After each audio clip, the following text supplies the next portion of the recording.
এই টিকিট মূল্য per piece 50 করে।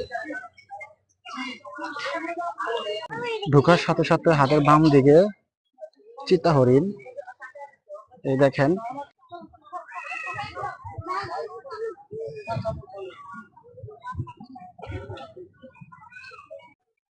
আজকে আসলে পরিবেশটা অনেক সুন্দর, আইসা অনেক ভালো লাগতেছে।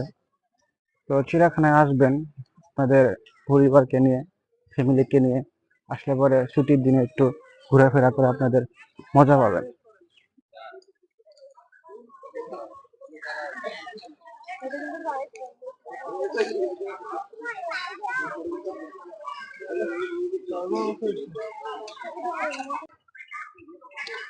এখানে অনেক ধরনের